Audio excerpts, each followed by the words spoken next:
I woke up one night to a voice whispering my name. I sat up and was confused because no one was in my room, so I just tried to forget it. I check my phone and I see a text message from my girlfriend not long ago. She asked me if I can come over to her place and spend the rest of the night with her. She said it was because she believed something was bothering her, like a ghost or something. I don't believe in that stuff, so through the text message, I mocked the so-called ghost, telling it to come bother me and leave her alone. After that, I went back to sleep, and I guess my girlfriend did too. The following nights, I've had nightmares. Dreams of a shadow figure that took my ability to speak. I could barely sleep. One night the figure was on my bed, holding my arms down so I couldn't move them. I fought as much and as hard as I could. And finally it felt like I broke free and the figure vanished. After that I didn't really experience anything else. I never believed in ghosts. I thought it was all just bullshit. But now I'm actually interested in all this paranormal stuff. Ghosts, Bigfoot, aliens, other dimensions. I know it sounds crazy, but now it all just seems possible to me.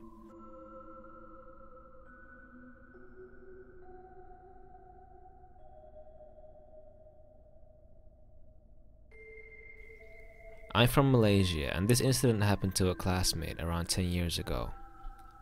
She was always in a classroom next to my classroom, but I do remember that she was Malaysian and wore a headscarf. Since the majority of people in Malaysia are Muslims, wearing a headscarf was a popular dress code among the girls and women here. One day, this classmate of mine started to act strange all of a sudden. She began to scream as if she was in pain and shouted at her friends who tried to come near her. Her screaming was so loud that the whole school building could hear it. Since this happened in the classroom next to mine, I rushed over to the classroom as soon as I heard the screaming. I was standing at the door of her class while a few of my friends joined me curiously. The girl kept screaming and shouting, throwing every chair and even tables that got in her way. She even removed her headscarf, something Muslim girls would usually never do. It revealed her short hair to everyone watching.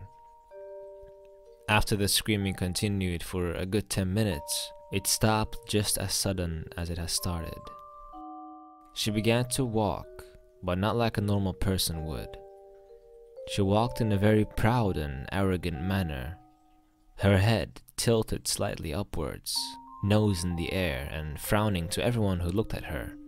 She kept her shoulders back and body straight, and she walked out of the class into the corridor. We were looking at her while she kept walking further away from us, when one of my classmates decided to stop her. The classmate approached her from behind, wanting to place his hand on her shoulder. When the classmate was only a few feet away from her, she stopped, turned her head without moving her body, and asked strangely, "Why are you stepping on my hair?" Since she had short hair and the classmate was clearly not standing on any sort of hair, this unsettled him as he slowly walked backwards in reverse. Finally, the teachers came and took her to the office. We didn't see her again until a week later, and she seemed perfectly fine. Look, I don't personally believe in ghosts and people being possessed and all that, but that incident still gives me the chills when I think about it.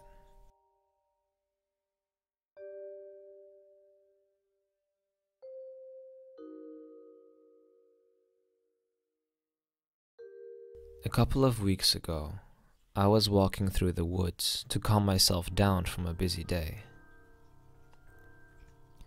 After a while, I suddenly heard leaves rustling behind me.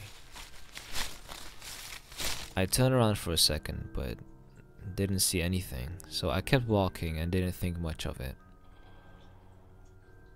But not a half minute later, there it is again, the sound. I turn around again, and this time I see what looks like two figures. One being of a man in a coat, and the other being what looks like a dog sitting next to him. It was still day outside and the forest wasn't dim, but the man and the dog somehow didn't have a face. Just a pitch black void. Darkness. Even though I couldn't see any eyes, I felt strongly that they were looking directly at me. Silently, not moving a muscle. I felt the chills through my spine. My knees started getting weak. I was completely frozen. When my body built up the ability to finally move, I started backing away slowly, to then run as fast as possible out of that forest. The next day I was sitting in school, listening to music through my earphones, and all of a sudden, for some reason, my music quiets down, and I hear a voice repeatedly calling my name. At that moment, no one in my classroom was speaking, so I couldn't understand where the voice came from. I have been seeing this man in the coat every once in a while, in random places on random moments. I don't know if the voice I heard had anything to do with the man and the dog, but I do know that I will never go in those woods again.